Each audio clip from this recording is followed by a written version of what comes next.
Nathalie Loiseau, ministre chargée des Affaires européennes, dans son bureau, le 21 décembre 2017, Joël Saget à AFP dans son calme bureau du Quai d'Orsay. Nathalie Loiseau s'apprête à lancer un projet très cher à Emmanuel Macron. Le 17 avril, la ministre chargée des Affaires européennes inaugurera les consultations citoyennes sur L''Europe, pour savoir ce que les Européens pensent et attendent de l'Europe, et ce qu'ils proposent pour son avenir. Les 27 États membres se sont engagés à interroger leurs habitants d'ici à octobre 2018. La diplomate a répondu aux questions de 20 minutes. Comment les consultations citoyennes sur l'Europe vont-elles être organisées? Elles ont vocation à partir du terrain. L'État en organisera certaines, mais la plupart seront organisées par des collectivités locales, associations, fédérations de professionnels, universités, chambres des métiers. L'État sera facilitateur, en fournissant un kit d'organisation et un appui financier si nécessaire. Notre démarche est totalement transpartisane. Les consultations seront contrôlées par un comité de surveillance dans lequel chaque parti politique aura nommé un représentant. Combien d'événements auront lieu? Dans combien de territoires? Je ne peux pas vous dire aujourd'hui combien il y aura de consultations. À ce stade, une centaine de projets nous ont été soumis. Pour les valider, nous demandons aux organisateurs de s'engager au pluralisme des opinions exprimées, à la transparence sur le financement et à publier un compte-rendu. On sera très attentif à couvrir la variété des publics et des territoires français. La consultation aura aussi lieu en ligne. La Commission européenne va diffuser dans les 27 pays qui organisent des consultations un questionnaire en ligne bâti par un panel de citoyens européens. Vous utilisez beaucoup le mot Europe. Est-ce un choix de ne pas mentionner l'Union européenne? On ne veut intimider personne.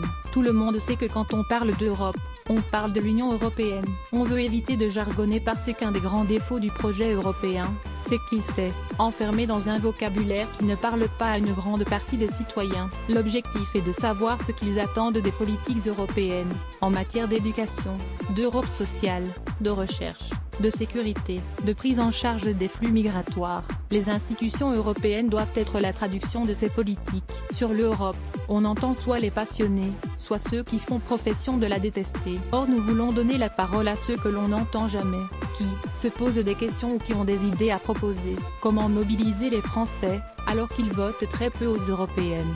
Depuis des mois, je m'entretiens avec des interlocuteurs divers, des responsables de chambres, de commerce, des syndicats, des élus locaux, des parlementaires de tous bords politiques, en leur suggérant d'organiser sur leur territoire des consultations. Avec ces consultations, nous voulons combattre l'abstention aux européennes.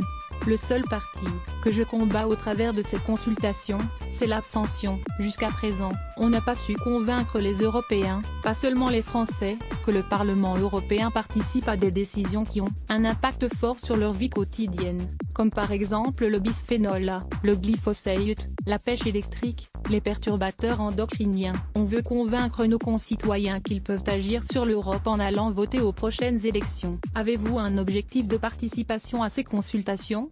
Non, c'est un exercice inédit. On se battra pour qu'ils mobilisent le plus possible. Il faut aussi que les médias en parlent. Ne craignez-vous pas de ne mobiliser que des pro-UE et très majoritairement des macronistes?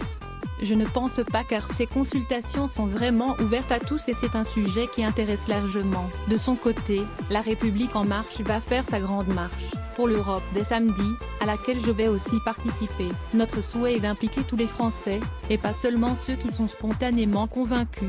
Nous devons aller à la rencontre des sceptiques et comprendre leurs réserves pour y répondre. Cette grande marche est très similaire à vos consultations citoyennes. Pas du tout. Il s'agit d'aller chercher les gens, en assumant l'étiquette le REM, et leur demander ce qu'ils veulent voir dans le programme qui sera porté par le REM aux élections européennes. Alors que les consultations citoyennes sont des initiatives qui viendront de la société civile, de tous les bords politiques, avec des débats contradictoires. Chaque mouvement politique peut s'impliquer. À moins d'un an des élections européennes, la campagne a déjà commencé. Ces consultations ne visent-elles pas surtout à mobiliser votre camp avant ce scrutin?